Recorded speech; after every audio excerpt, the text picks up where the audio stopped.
Castlevania. Let's see what we got to work with. Ah, my long-lost boy. Well met, my son.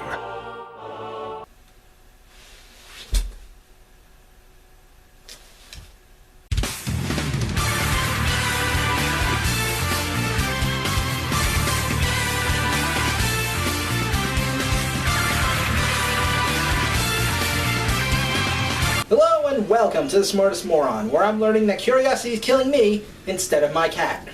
I was warned by my friends not to go through with this, but like a dumbass, I played anyway, thinking it would not be too bad. As you can tell by the beginning of this video, that wasn't the case. So how the hell did this game come about? Well, developed and published by Konami. You know Konami, right? They helped kill one of your favorite games, like this. Or one of your favorite series, like this. Koji Igarashi wanted to create a game that could utilize the Wii's motion control for whip movements. However, realizing that such a thing would get tiring really damn quickly, he opted to change it to a fighting game, allowing players to take rests while using the motion controls. The art style was also meant to bring back a more gothic style to the series, which is why everyone looks like they belong in Death Note. The problem? Everyone looks like they belong in Death Note. Well, except Dracula and his rocket nipples from Sonic 06. Some of the designs are just too ridiculous to give a gothic feel. Just look at what Simon is wearing, and Shinoa's accurate design is clearly on the back of the freaking manual. You are making this guy have more of a fashion sense. Fun fact, I actually heard from a friend that the game was showed at E3 or a similar event, and Igarashi was booed off the stage when the game was showed. And none of you were surprised. But hey, it takes more than just looks to make a bad game. After all, I'm not too harsh on visuals with a video game. Sadly, Castlevania Judgment fails at that too. And now we can finally talk about the game itself. For starters, what the hell is with the damn cover to this thing? Seriously, would you ever look at this thing and go, yeah, that's the good old Castlevania series we know and love? The font is very different, and the choice of white makes everything outside of Simon look practically invisible until you hold it close to your damn face.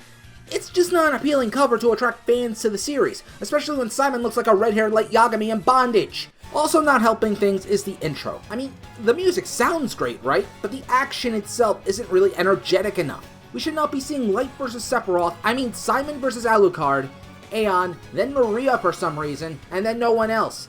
This is also the only CGI cutscene in the entire game, and it feels so damn wasted. We should be seeing a wide variety of beings fighting each other for dominance with this much energy. I haven't even started covering the gameplay and I'm already yelling.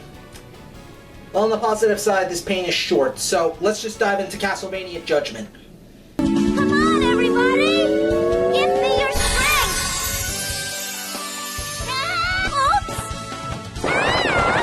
The basics are simple, with characters having standard combos, special attacks, and a super move that can be activated if used properly. That is basically the I win move, considering all of them take over half of an opponent's health if they connect. Those moves are probably the only thing that will be entertaining in fights, though they do run on for quite some time. The problem comes with the controls, which involve shaking the Wiimote constantly. Some moves can only be done by swinging it a certain way, something the controls of the game do not tell you. Thus, if you want to access a certain move, prepare to scream and yell a lot like I did. Moreover, it really feels like I am just running back and forth to an enemy to attack and then flee again. It just doesn't flow well. I already don't recommend playing this game, but for the love of God, do not play for an extended amount of time.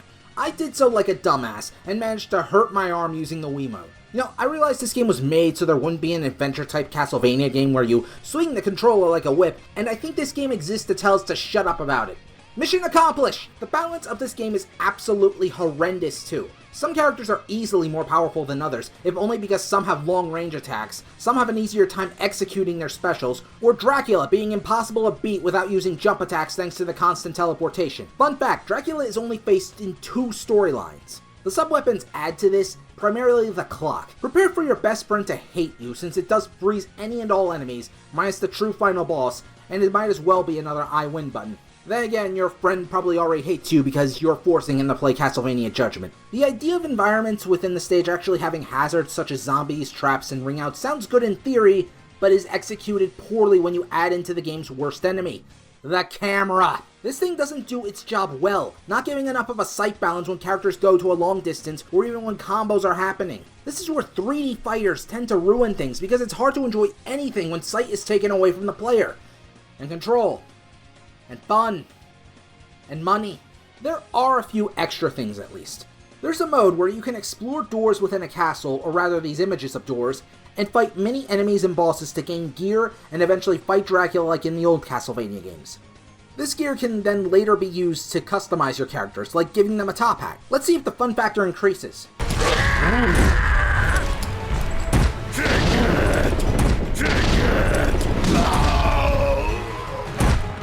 No, I'm still not having any fun, guys.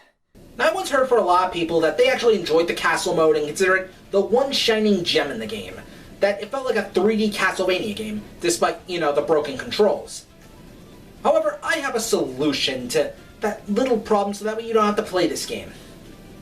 Literally buy any other Castlevania game ever! And then there's survival mode, which you think would be surviving on one health bar against waves of enemies until it's empty, and the same amount transfers to each fight, right? You're wrong! Yep, it's actually more of a gauntlet where you still keep all your health and fight every enemy until you win about, 100 fights. I didn't last that long and jumped off the stage to freedom after finding this out. Anti-life justifies my will to run away! Another annoying thing you have to do in the arcade mode is actually complete it once to gain soul keys, then complete it again once you have them all to take on the true final boss, for a text ending. They couldn't even afford CGI for the scenes for the characters. I get that it might be trying to pay homage to the Castlevania games, since they had a ton of text too, but still comes across as lazy given every problem I just listed, and the story doesn't fare any better. Also, some of the newer Castlevania games, they gave away the stupid text endings a while ago!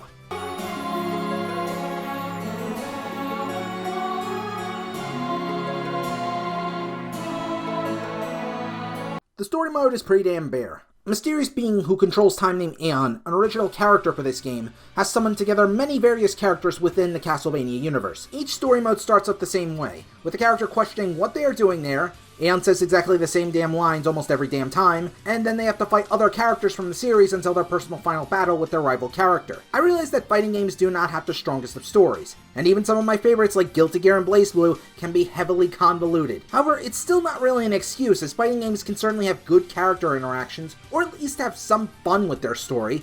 Guess what this game lacks? In fact, ignoring the designs of some of the characters, they did resort to giving most of the cast stereotypical anime personalities. For instance, Maria, who has proven herself to be very competent, is more worried about her chest size than anything else going on in the game. Still, I will admit that other characters remain mostly unharmed, but they do receive the same treatment of simply being uninteresting. Even the reasons they all fight are absolutely worthless, often talking one minute and then trying to kill each other in the next. Are you a vampire hunter? I am. If you're here, you must be one as well. Uh-huh. They're huge. Will you stop? These things only get in the way. How can you say that? Those are a sacred gift! Sypha, in the meantime, is represented as someone on a more extreme end of the light side warriors, seeing anything that possesses dark magic or curses as pure evil. This would actually make for a good character balance, showing how not every person dedicated to killing demons is the best person. Except she comes off as a hypocrite, especially considering the witches she hung around with and how they were killed thanks to Carmilla, Dracula's vampire. Not seeing much of a connection between Cornell and Shinoa here, especially when she is in destructive mode. You must learn the difference between the wicked and the righteous.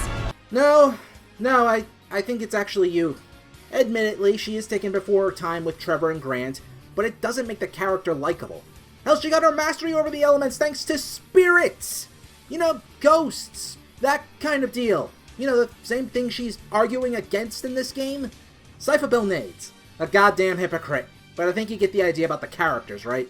Even in a game like Street Fighter, there were genuine reasons the rival characters wanted to beat the snot out of each other. Also, the voice acting is pretty weak at times, but I think what really harms the acting are the animations for the characters, which are mostly devoid of emotion. For instance, Grant seems like the jokester, so he should be smiling a lot at least, right? Nope, straight face. I don't think I have seen a single character smile, come to think of it. Clearly, they are aware of what game they are in. The only time their bodies seem to have more motion in them is during the special attacks and finishers, such as with Death and Sypha. As such, it feels like looking at lifeless dolls trying to act, and it quickly becomes boring when the characters are limited as to who they can talk to. Rather than unifying against some threat, they are all at each other's throats for the sake of some dumbass who wants them to take care of some ultimate evil only one person may fight. Speaking of which, let's delve into some spoilers now.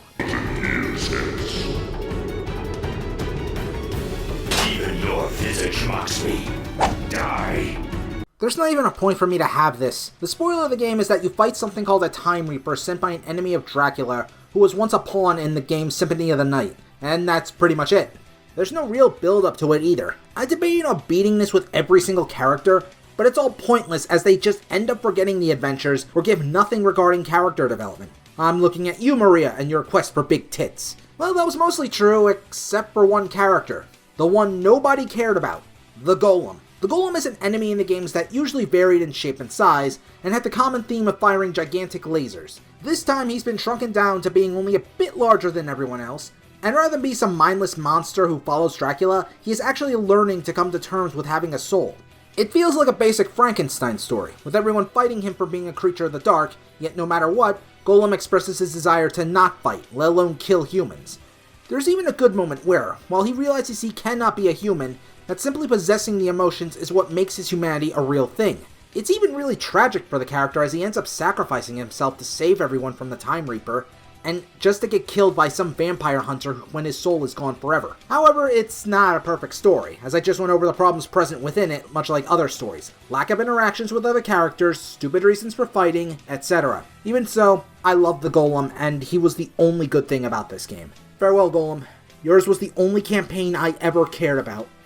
Now me no afraid.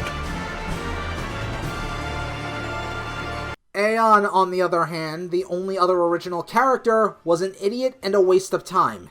Plus they're taking warriors at certain times, which can explain why some of them have certain conflicts with each other, but it just makes my head tilt as to why they aren't taken in their prime when they are at their strongest. I remind you, he takes not one, but 2 children, and these 2 kids already grow up to be badass fighters in their own right. But what's Aeon's goal? Well, that's easy, to stop the Time Reaper from killing Dracula. So he summons Dracula. Yeah, I think you can see why this is stupid, powerful Lord of Darkness or not. Now, my problem with Aeon's plan isn't just because he brings in Dracula. Though don't get me wrong, that's plenty stupid already since you're trying to protect the guy. It's just that it serves no purpose at all if anyone in the entire cast can kill the Time Reaper. This includes Eric Lecard, who was a friend to John Morris, and the two worked together and were good friends, and he's now reverted to a child in this game and given a rather smug and annoying attitude. Fact is, his experience should be rather low, leaving the weapon the only good thing about him. Or hell, Dracula's flunkies being able to beat the Time Reaper, and these are the same guys who are commonly beaten by the good guys on a gamely basis. And considering Aeon has his own story route, it makes all of this just pointless. There's not even a reason for this to be a full-fledged fighting game despite the soul keys. He has also made me hate the way he has said the word time countlessly. Right on time. Welcome to the Time Rift. To mend the fabric of time, official life is subject to the laws of time. Storied Belmont clan can stand against the power of time, pay for disrupting the flow of time. Your hour is up. Time marches on. Perfect! Right on time. Listen, the only time I welcome on this show is Rhyme time. And that's still a long way to go. And yeah, I know I skimmed over the Time Reaper, but trust me, it's nothing worthwhile, and we never faced the real threat against Dracula. Really damn smooth. Liar. Lying bad. Curse good. Tell me. Good. You mock my suffering! But overall, how does the game hold up? It sucks. A lot. Yeah, finding any type of positive angle on this game is damn near impossible, aside from Golem. The only thing I will say that is incredible is the soundtrack. Just do yourself a favor and just buy the soundtrack to the game rather than the game itself, or look it up on YouTube. Other than that, there is barely anything good. Characters are mostly unlikable, boring, or just not interacting with each other well enough. And the only good thing was the Golem and his story. And the only reason that worked is because they ripped off a Frankenstein-like story. The story does a horrible job at trying to tie in all the characters. The main villain is someone you don't even care about, let alone see. The combat is dreadful and clunky, and it is all just a horrifying mess to even look at. This is a game that only the most die-hard Castlevania fans could enjoy, and even then, that is pretty damn slim thanks to the character designs, and the awful gameplay. And the story is not even worth it for completing the game once, and then doing it again for the text ending that has absolutely nothing to do with what they went through, and pointless when they get a memory wipe. Really, I'm just repeating myself at this rate. A 3D fighting game cannot work like this, especially when even if you ignore a lot of these problems, you have a terrible camera to contend with. We'll take a look at other Castlevania games in the future, but trust me when I say, this is one of the worst of the bunch for a reason. Well, unless the Lord of Shadow series is the worst. I'm a Moron, and does anyone want to buy this damn game from me? I swear, I've learned my lesson about buying bad games and will never do it again. On purpose. Hopefully. No, I haven't. Enough! You are all of you beneath me. I am a god, you dull creature, and I will not be bullied by that. Perfect.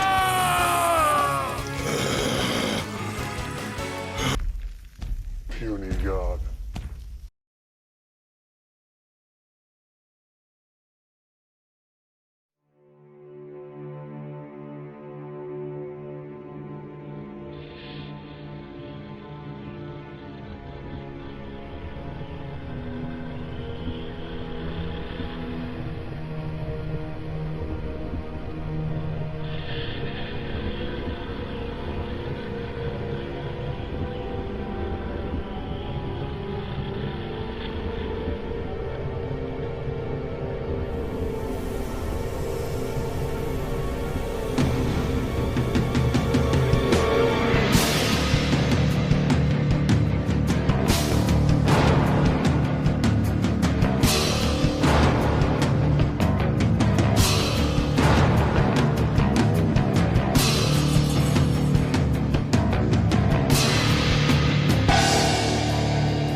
Whee!